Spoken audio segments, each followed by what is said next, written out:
Doctor Mahathir முகமதுவின் மகன்கள் தங்கள் சொத்துக்களை தெளிவற்ற அல்லது சட்டவிரோத வழிகளில் சம்பாதித்ததாக நிரூபிக்கப்பட்டால் அதை அரசாங்கத்திடம் திருப்பித் தருமாறு பிரதமர் டதஸ்ரீ அன்வார் இப்ராஹிம் வலியுறுத்தியுள்ளார். ஜகார்த்தாவில் இந்தோனேசிய பத்திரிகையாளர் நஜ்வா ஷிராப்புக்கு அளித்த பேட்டியில், டாக்டர் மகாதிரின் மகன்கள் குவித்துள்ள அசாதாரண செல்வம், குறிப்பாக இதில் உள்ள பெரும் தொகைகளை கருத்தில் கொண்டு கவனிக்கப்பட வேண்டிய கடுமையான கேள்விகளை எழுப்பி உள்ளது என்று அன்வார் கூறினார். இந்த விஷயத்தை விசாரிக்க மலேசிய லஞ்ச ஊழல் தடுப்பு ஆணையமான MACC-யிடம் தாம் விட்டு விடுவதாக தெரிவித்துள்ளார். யாருக்கு எதிராகவும் தாம் ஆதாரமற்ற குற்றச்சாட்டுகளை சொல்லவில்லை என்று தெரிவித்த அவர், இந்த விஷயத்தை MACC-யிடம் ஒப்படைத்துள்ளதாக குறிப்பிட்டார். ஆனால் மகாதிர் அல்லது அவரது மகன் 1.2 பில்லியனையும் மேலும் 4 பில்லியனையும் சொந்தமாக வைத்திருக்கிறேன் என்று அவர்களே ஒப்புக்கொண்டால் ஒரு குற்றச்சாட்டாக அல்ல, ஆனால் ஒரு அறிவிப்பாக பணத்தை திருப்பித் தர வேண்டும் என்று அன்வார் வலியுறுத்தினார். நிதி எங்கிருந்து வந்தது என்பதை அவர்கள் தெளிவாக விளக்க முடியாவிட்டால் அதை திருப்பித் தர வேண்டும் என்று அன்வார் கேட்டுக்கொண்டார். முன்பு தான்ஸ்ரீ மொக்சானி மகாதிர் சுமார் 1 பில்லியன் மதிப்புள்ள சொத்துக்களை அறிவித்தார். அதே நேரத்தில் மிர்சான் மகாதிர் 246.2 மில்லியனை அறிவித்தார். அத்தகைய நபர்களை பாதுகாப்பதில் எதிர்க்கட்சியின் நிலைப்பாடு குறித்தும் அன்வார் கேள்வி எழுப்பினார். ஊழலை எதிர்ப்பதில் அவர்கள் வகிக்கும் பங்கிற்கு இது முரணானது என்று விவரித்தார். எதிர்க்கட்சிகள் இதை பாதுகாப்பது விந்தையாக இல்லையா? ஊழல் எதிர்ப்பு போராட்டத்தில் அவர்கள் முன்னணியில் இருக்க வேண்டும். ஆனால் தவறு செய்ததாக குற்றம் சாட்டப்பட்டவர்களை அவர்கள் பாதுகாக்கிறார்கள் என்று அன்வார் கூறினார். ஒரு பிரதமர் அல்லது அமைச்சரின் மகன் ஏன் பில்லியன் கணக்கான ரிங்கிட் செல்வத்தை வைத்திருக்க வேண்டும்? இந்த கலாச்சாரம் முடிவுக்கு வர வேண்டும் என்று அன்வார் தெரிவித்தார். இந்திய சமுதாயத்தின் உருமாற்ற திட்டங்களுக்காக கடந்த 10 ஆண்டுகளில் 1 பில்லியன் ரிங்கிட்டுக்கும் மேல் மித்ராவுக்கு கிடைத்துள்ளது. ஆனால் அதில் 30 விழுக்காடு மித்ரா நிதியை திருப்பிக் கொடுத்தார்கள். அதை பற்றி ஏன் யாரும் கேள்வி கேட்கவில்லை என்று மித்ராவின் தலைவர் பி. பிரபாகரன் நேற்று கேள்வி எழுப்பினார். தம்மை நம்பி பிரதமர் டதஸ்ரீ அன்வார் இப்ராஹிம் மித்ரா தலைவர் பொறுப்பை ஒப்படைத்துள்ளார். எந்த ஒரு ஊழலும் இல்லாமல் இந்த மித்ரா நிதி சரியான முறையில் வழங்கப்படும் என்று அவர் குறிப்பிட்டார். கொஞ்சம் கால தாமதம், அவ்வளவுதான். ஆனால் சரியான முறையில் பரிசீலிக்கப்பட்டு அந்த நிதி வழங்கப்படும் என்று அவர் தெரிவித்தார். மேலும் 100 மில்லியன் நிதியை கூடுதலாக கொடுக்கும்படி கோரிக்கையையும் முன்வைத்துள்ளதாக அவர் கூறினார். பாஸ் கட்சியின் தகவல் பிரிவு தலைவர் அமாட் ஃபட்லி ஷாரி சமூக ஊடகத்தில் வெளியிட்டுள்ள பதிவுக்கு எதிராக அமானா கட்சி போலீசில் புகார் செய்துள்ளது. அன்வார் சம்பந்தப்பட்ட கேலி சித்திரம் மலேசியாவின் அரசதந்திர உறவுகளுக்கு பாதிப்பை ஏற்படுத்துவதோடு தீவிரவாதத்தையும் தூண்டிவிடச் செய்யும் என்று அந்த புகாரில் தெரிவிக்கப்பட்டுள்ளது. அக்கேலி சித்திரம் மலேசியாவின் வட்டார பங்காளி நாடுகளை அவமதிப்பதாக உள்ளது.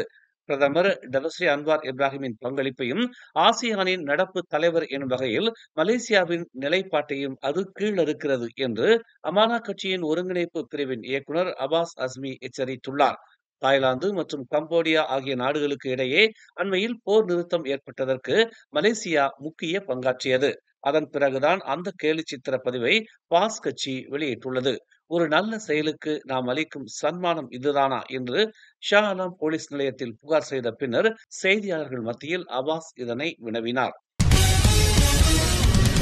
தேசிய முன்னணியில் இருந்து மஇகா வெளியேறி தனியாக பிரிந்து செல்லுமே ஆனால் தற்போதைய கரடு முரடான அரசியல் களத்தினால் அது மேலும் பல ஆண்டுகளுக்கு மிக மோசமான அரசியல் சூழலை எதிர்நோக்க நேரிடும் என்று மலேசிய அனைத்துலக இஸ்லாமிய பல்கலைக்கழகத்தைச் சேர்ந்த அரசியல் ஆய்வாளர் லாவ் ஷி வேய் இவ்வாறு கருத்துரைத்துள்ளார்.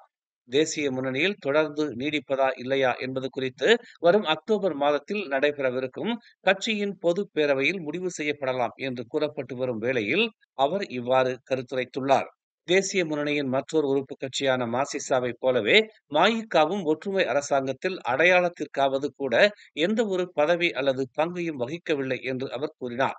எனினும் தேசிய முன்னணியை விட்டு விலகுவது அல்லது வெளியேறுவது என்பது மஇகாவின் தரப்பில் மிக ஆபத்தான ஒரு நடவடிக்கையாகவே அது அமையக்கூடும் என்று லாவ் எச்சரித்தார்.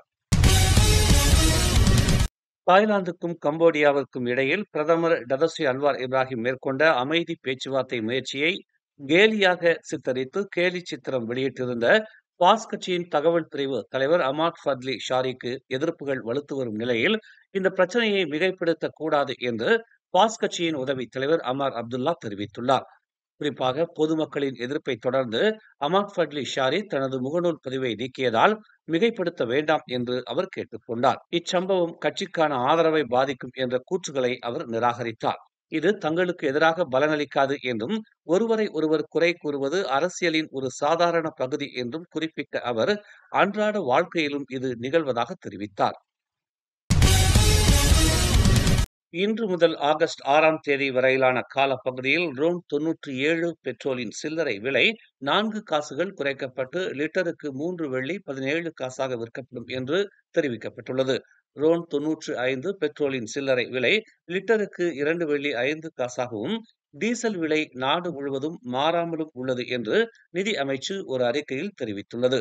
சபா, சராபா மற்றும் லாபுவானில் லிட்டருக்கு 2 வெள்ளி 15 காசாகவும், தீபகற்பத்தில் லிட்டருக்கு 2 வெள்ளி 91 காசாகவும் டீசல் விலை உள்ளது என்று தெரிவிக்கப்பட்டுள்ளது. மேலும் செய்திகளை தெரிந்து கொள்ள தமிழ் மலர் நாளிதழை பாருங்கள்.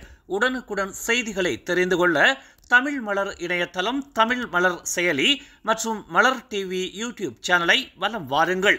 எங்களோடு இணைந்திருக்க மலர் டிவியை பதிவு செய்து கொள்ளுங்கள். உறவுகள் மகிழ்ந்திட விருப்பம் மற்றும் பகிர்வு சேவையை சொடுக்கிடுங்கள்.